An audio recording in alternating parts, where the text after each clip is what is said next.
ઉપલેટાના Guru Nanak hall ખાતે સર્વરોગ નિદાન camp યોજાયો। ઉપલેટામાં ગુરુ નાનક હોલ ખાતે સર્વરોગ નિદાન કેમ્પનું આયોજન કરવામાં આવ્યું। માનવ સેવા દ્વારા ઉપલેટા શહેરમાં દરરોજ ફિઝિયોથેરાપી કેમ્પ, સુજોગ સારવાર નિદાન કેમ્પ તેમજ કોઈપણ પ્રકારના દુખાવાના કેમ્પનું પણ આયોજન કરવામાં આવે છે।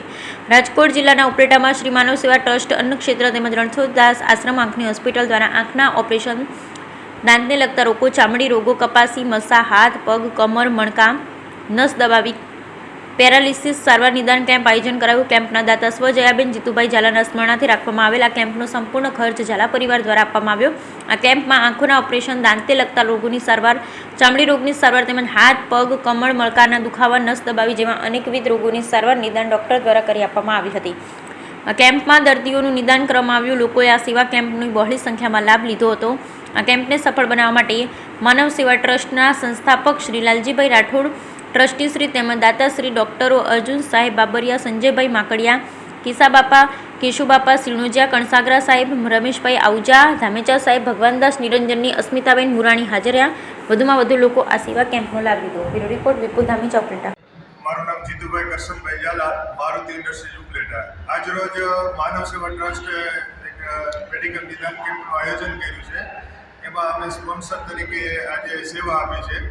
અમે તો ખાલી માત્ર થોડાક પૈસા દઈને છૂટી ગયા, પણ એક આ માનવ સેવા ટ્રસ્ટ વર્ષોથી એક પાયાનું કામ કરી અને રોજના 200 થી 300 લોકોને ટિફિન ઘરે ઘરે જોઈને હોસ્પિટલની અંદર જરૂરિયાતમંદ માણસોને એ રાંધીને ટિફિન બનાવી અને સ્થળ સુધી પહોંચાડે છે। ગરીબ જે ઝૂંપડપટ્ટીમાં રહેતા એવા 100 વિદ્યાર્થીને પોતાને ત્યાં બોલાવી ટ્યુશન કરી અને ભણાવે છે।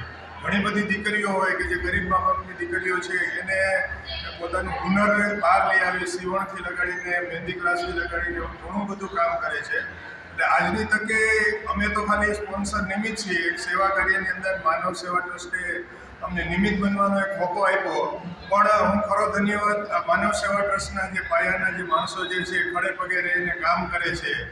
કામ કરવું અને સમય આપવો ને તે ખૂબ અઘરી વસ્તુ છે। એ કામ જે પાયાના લોકો કરે છે એને આજે હું 2 હાથ જોડી અને ધન્યવાદ આપું છું કે આવા સારા કાર્યો છે તે વારંવાર કરતા રહીએ। ઘણા બધા ગરીબ દર્દીઓ છે એ સારી હોસ્પિટલ સુધી પહોંચી ન શકતા હોય, મોતિયો આંખની અંદર આવી ગયો હોય, ખબર ન હોય, તો એવા લોકોને મોતિયાનું નિદાન થાય અને પોતાના બધા જ માનવ સેવા છે એ તમામ ખાવા પીવાથી લગાડીને પહોંચાડવા સુધીનો ખર્ચો બધો જ એ ગરીબ માણસને કોઈને આવવા દેતા નથી।